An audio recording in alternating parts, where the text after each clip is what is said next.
శ్రావణ మాసం మొదటి రోజు ఎలా స్టార్ట్ అయ్యిందో నేను పార్ట్ 1 వీడియోలో చూపించాను. పార్ట్ 2 వీడియోలో కంటిన్యూషన్ పూజా విధానం అనేది.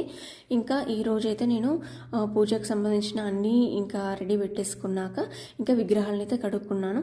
నార్మల్గా అయితే శుక్రవారం రోజు విగ్రహాలను కడగరు, బట్ శ్రావణ మాసం స్టార్ట్ అయింది శుక్రవారం రోజు కదా, ఇంకా నేనైతే పూజా రూమ్ అంతా క్లీన్ చేసేసుకుందాము అనేసి అయితే విగ్రహాలను అన్నీ కడిగేసుకొని ఫోటోకు అయితే బొట్లు పెట్టేసుకున్నాను. విగ్రహాలను అంతా ఇంకా అందంగా రెడీ చేసేసుకొని అయితే పెట్టేసుకున్నాను. ఇంకా శుక్రవారం రోజు ఇంకా ప్రత్యేకంగా నాకైతే పూజ ఉంటుంది. నేను ఎవ్రీ శుక్రవారం అయితే పూజ చేసుకుంటాను లక్ష్మీదేవి అమ్మవారిది.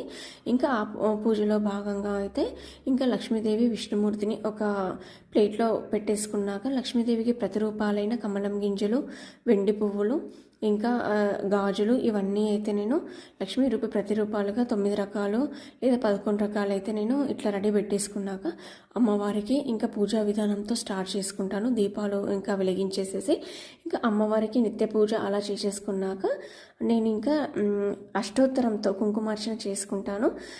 కుంకుమార్చన అయ్యాక కనకతార స్తవం ఉంటుంది కదా, అది చదువుకుంటూ నేనైతే అమ్మవారికి ఫ్లవర్స్ పెట్టుతాను. మళ్ళీ ఇంకా విష్ణుమూర్తికి తులసి దళాలతో పూజ చేస్తాను.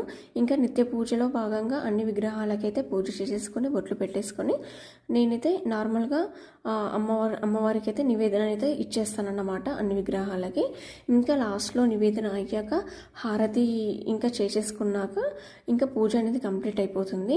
ఈ పూజ అయ్యాక నేను తులసిదేవి దగ్గర దీపం అయితే వెలిగించేసేసుకున్నాక తులసి మాతకైతే నీళ్లు పోసుకుంటాను. నీళ్లు పోసుకున్నాక అందులోనే కంటిన్యూగా విగ్రహాలు ఉంటాయి కదా, వాటికి కూడా నీళ్లు పోసేసుకున్నాక ఇంకా పూజ చేసేసుకున్నాక నిత్య పూజనైతే ఈ రకంగానైతే కంప్లీట్ అయిపోతుంది. ఈ రకంగానైతే నేను శ్రావణం మొదటి రోజు శుక్రవారం రావడంతో ఈ రకంగా లక్ష్మీదేవి అమ్మవారిని పూజ చేసుకున్నాను. మీకు నచ్చితే లైక్ చేయండి.